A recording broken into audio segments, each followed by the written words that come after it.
Good afternoon, Cardinals. I'm Chuck, and here are your final announcements of this school year. On Thursday, June 9th, the last day of school for 9th through 11th grade students, school will end at 10:15 a.m. Students may leave at 10:15 a.m. if they have their own transportation or are able to walk home. Students that need to ride the bus will wait in our auditorium supervised by staff until the buses come at their normal time at 2:20 p.m. Important to note, no lunches will be provided due to the shortened day. Providing the academic planning students and families need often goes beyond the school year. Coon Rapids High School counselors are reaching out with a new option to fill that gap with regular office hours 2 days a week over the summer months. A counselor will be available for walk-in services or appointments to assist students at 8 a.m. to 12 noon on Tuesdays and Wednesdays starting June 14th and continuing through August 24th. Service will not be available the weeks of June 27th through July 8th over the holiday. The expanded hours aim to provide a consistent time for customer service to students and families. Counselors are also available the week following the school year and the week prior to the school year starting. Students are encouraged to contact their counselor for exact availability prior to the end of the school year.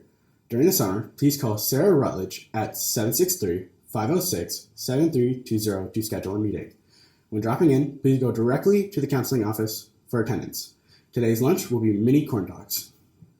And now, for the most anticipated joke of the day.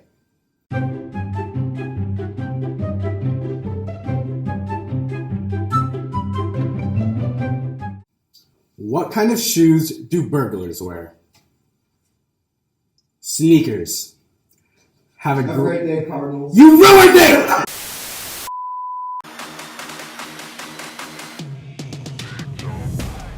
High fives all around as we are close to wrapping up most of the spring season.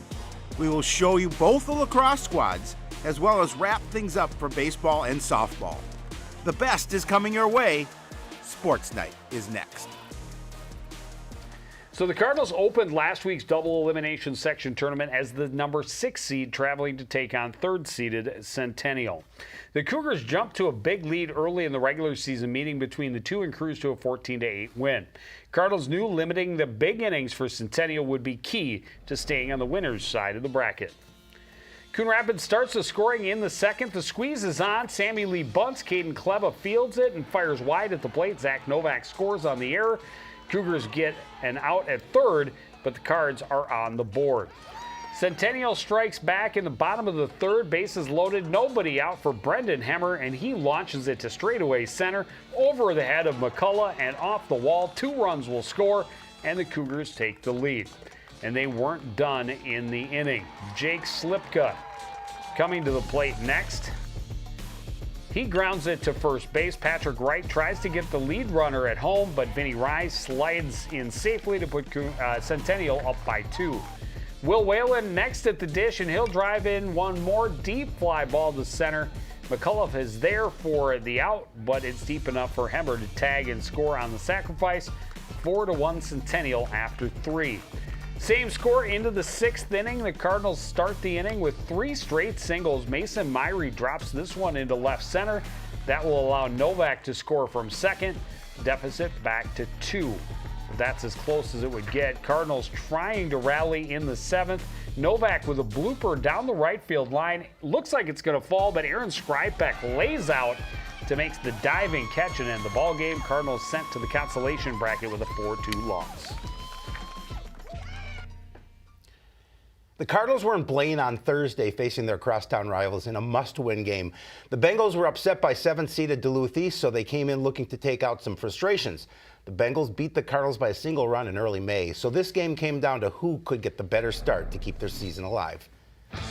Unfortunately for the Cardinals, the Bengals feast in the first inning. Damon Temke singles to right. Adam Anderson will come in from third, the game's first run. They're just getting started. Bases loaded for Ethan Pettis, and he grounds it through the hole on the left. Temke scores easily, and it's 3-0, still nobody out. Bengals sent 14 men to the plate in the first inning. They had 7 hits, 4 walks, and a couple of Cardinal errors. This double by Adam Puder with 2 outs was the only extra base hit. It scores 3, Blaine up 10-0 after the first inning. It was 14-0 going into the fifth. Johnny Ankerfeld with a liner to right field, his only at bat. This will score Garrett Rotzine from second to avoid the shutout, but the Cardinals season ends with a disappointing 14-1 loss to the Bengals. Yeah, well, the softball team finished the regular season 7-13, which meant a fifth seed for the playoffs and a trip to Andover to start their section tournament. Cardinals lost to the Huskies 13-3 in the regular season finale, and exactly a week later, they were ready for a rematch with a lot more on the line. It's a double elimination tournament, but you always want to avoid the first loss as long as possible. Cardinals jumped to a lead in the top of the first inning. Chloe Christie with a 2-out single that will plate Leah Numala. And in this game, every run was crucial. Bottom of three now, runners at the corners with 2 away. Coming up, Holly Dunleavy grounds to short. The Cardinals really look like they get the out at first, but Dunleavy is called safe, and that scores the tying run. It's 1-1 after 3. Still tied in the sixth, Grace Graham crushes one over the head of the fielder in right. The double puts 2 in scoring position with only 1 away. Christie coming up next. She grounds it to the left side, and it's booted by the shortstop. Lily McKenzie will score from third. Coon Rapids is back in front 2-1. Bottom of the seventh, bases loaded, 1 away for Morgan Costeca. She sends a high fly to right. Ness is there for the out, but Amelia Volcati will tag and score on the sacrifice. Game is tied at 2. The winning run moves over to third. Ariel Zhang on the mound. Her pitch is high, gets away from Mellum. Lacey Heppel will hurry home, slide in safely, and the Huskies will advance with a 3-2 win. Well, the Cardinals' outstanding season earned them a 3 seed and a first-round bye for the section tournament. So they opened the postseason on Thursday, hosting the Champlain Park team that beat 12-4 just a week earlier. The Rebels were coming off a 16-2 win over Grand Rapids in the first round, but the Catbirds would be a much more formidable opponent. Catbirds start the scoring off the Rebels' miscue. A bad pass gives Blake Lewick a wide-open net, easy goal. One of the easiest goals, obviously, of his career. Lewick had 7 against the Rebels first time around, and the Catbirds keep feeding him in the playoffs. Lewick gets in close, shoots low. The goal, SLPCR, is a quick 2-0 lead. Lewick again, this time on the give and go. He fires it from up top. His third of the night. He scored 7 against the Rebels again. Owen Spencer is a dangerous weapon as well. Straight off the faceoff win, charges to the net, scores one of his 3 in the game. He also had 3 assists to go with those 3 goals. We're going to move to late in the first period. Catbirds with the advantage. Great pass to find Henry Leff at the back door. He scores. SLPCR dominating with an 8-1 lead after the first. More scoring in the second. Harry Koval drawing the defense and feeding it out front. Tucker Anderson finishes in close. He had 4 goals and 2 assists against the Rebels. Koval doing the work again. The shot is stopped, but Keegan Kudrowski able to sweeps it home with the rebound. It was 13-3 at the half. The Catbirds cruise to a 17-9 win. Well, the girls didn't get a bye in the first round like for the section tournament like the boys did, but as the 7th seed in the 12-team bracket, they did get to start on their home turf. Cardinals opened the postseason against Anoka, a team they had beaten by a single goal during the regular season. They knew nothing would come easy, especially with one of their top scorers still sidelined with an injury, and would most likely be a tight contest to the final buzzer. Anoka scored first, but the Cardinals have the answer. Maddie Fowler feeds Kennedy Bolander out front. She scores up top. Game tied at a goal apiece. Bolander was just getting started, and that combo continued to click.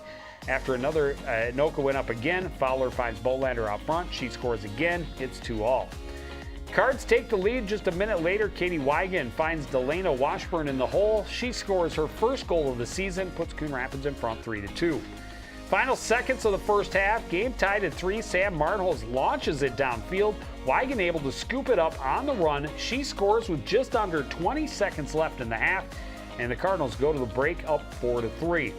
Unfortunately, the Tornadoes storm back in the second half.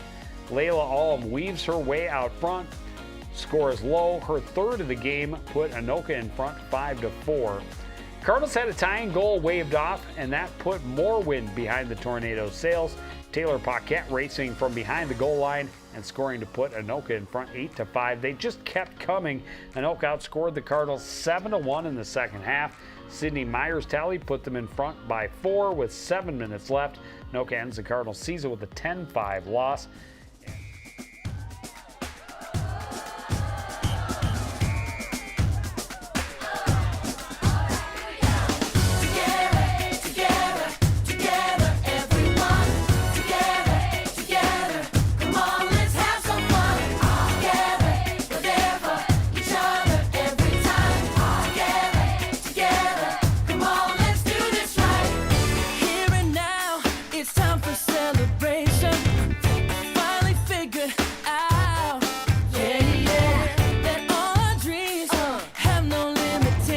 It's a great day to be a Cardinal.